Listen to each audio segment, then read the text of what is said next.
પોકાર arcade ખાતે જિજ્ઞાસા foundation અને જિજ્ઞાસા એસોસિએટના નેજા હેઠળ એક મહત્વપૂર્ણ સામાજિક અભિયાનનો શુભારંભ કરવામાં આવ્યો છે।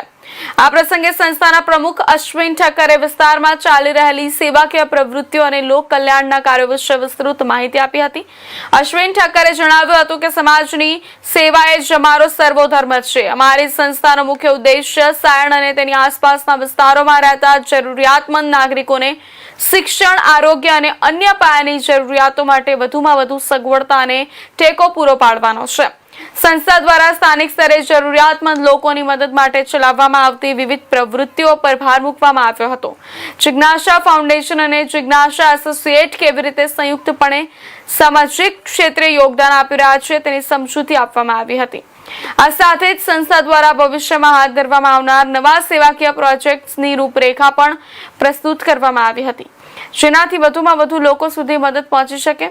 આ કાર્યક્રમમાં જોડાયેલા સ્થાનિક લોકોમાં સંસ્થાના આ ઉમદા પ્રયાસોને લઈને ઉત્સાહ જોવા મળ્યો હતો।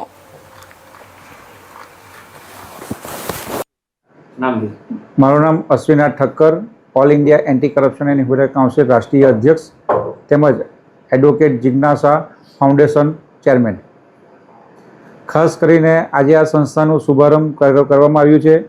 મારી મિસિસે સપના જોયેલા કે નાનામાં નાના માણસોને સરકારી યોજનાનો લાભ મળે, તેમજ રેશન કાર્ડથી લઈને કોઈપણ વસ્તુ જે લોકો અટવાય છે, વિધવા સહાયના પેન્શનો માટેના જે સરકારે જે નીતિ નિયમ કરેલા છે તેમાં બેંકમાં પૈસા નથી આવતા, એ તમામ જે લોકોની તકલીફ છે એના માટે આ સંસ્થાનું આયોજન કરવામાં આવ્યું છે।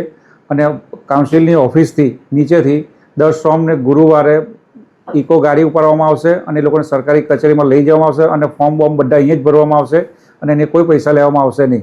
તેમજ all India anti corruption council દ્વારા ભ્રષ્ટાચારના અને માનવ અધિકારના જે કામો છે અને સરકારી અધિકારી નથી કરતા, લોકો નેતા પર આક્ષેપ કરે કે નેતા નથી કરતા, પણ નેતા કોઈ જગ્યાએ સહી કરવાની નથી આવતી, સરકારી અધિકારીએ જ સહી કરવાની આવે છે। એટલે એવા જે ભ્રષ્ટ અધિકારીઓ છે અને જો 90 દિવસ અમને કોઈ અરજી આપે, અમે બી અરજી સરકારી કચેરીમાં જમા કરાવી હોય અને સરકારી અધિકારી કામ ન કરતા હોય તેવી અરજીનો અમે પ્રાધાન્ય આપીશું ને એવું અમે સરકારને લખીશું કે આને ન્યાય મળવો જોઈએ, પણ તે છતાં પણ અધિકારી કામ ન કરે તો અમે 90 દિવસ બાદ NGO એક્ટ મુજબ અને ભારતના સંવિધાનને ધ્યાનમાં રાખીને અમે હાઈકોર્ટમાં PIL દાખલ કરીશું અને એ તમામ ભ્રષ્ટ અધિકારીઓને હાઈકોર્ટમાં બોલાવીને અરજદારને ન્યાય અપાવીશું, એ અમારી પ્રાથમિકતા છે। તમારી આ ટીમમાં કોણ કોણ કામ કરશે અને કઈ રીતે તમે લોકોને ન્યાય અપાવશો?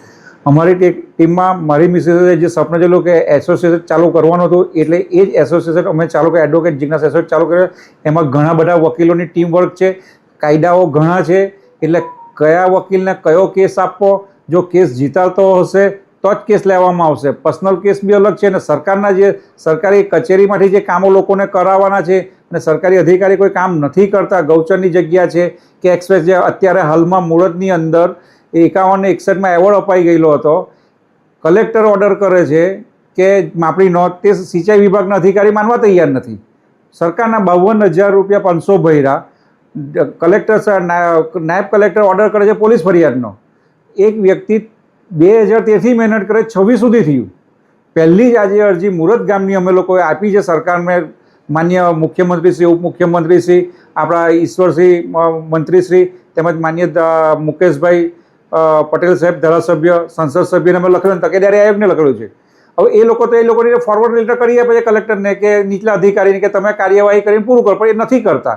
એના લીધે આ જેટલા બી પેન્ડિંગ કેસો અરજીઓ છે એ બધી અમે આજે મોકલી આપી છે અને 90 દિવસમાં જો સરકારને સરકારી જમીન ન મળે, સરકાર કાર્યક્રમ ચલાવે છે કે તુજકો તેરા અર્પણ, અમે NGO કે સરકારનું સરકારને અર્પણ, આ એક બહુ મોટો પ્રશ્ન છે। એટલે અમે જો સરકારની જગ્યા ન મળશે સિંચાઈ વિભાગને તો અમે આની અંદર હાઈકોર્ટમાં PIL દાખલ કરીશું। અશ્વિનભાઈ, ખાસ કરીને તમે જે રીતે સેતુ બનવા જઈ રહ્યા છે, જે માણસ તમારી પાસે ફરિયાદ લઈને આવશે તો સંસ્થા ફ્રીમાં કામ કરશે? સંસ્થા જે જરૂરિયાતમંદ છે અને જેને સરકાર સાથે સીધી લડાઈ છે, સરકાર સાથે સીધી લડાઈ સરકાર સાથે નથી, સરકારી અધિકારી જોડે છે। અત્યારે બી લોકોને અમુકને ગેરમાર્ગે દોરી રહેલા છે કે સરકાર કામ નથી કરી, સરકારના મંત્રીઓ ક્યાં કરી કોઈ જગ્યાએ સહી કરવાની, ધારાસભ્ય ક્યાં કોઈ જગ્યાએ સહી કરવાની, સરકારી અધિકારી જ કરે છે।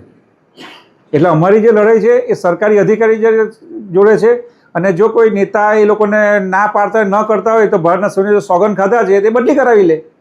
ગરીબ વ્યક્તિને ન્યાય મળવો જોઈએ।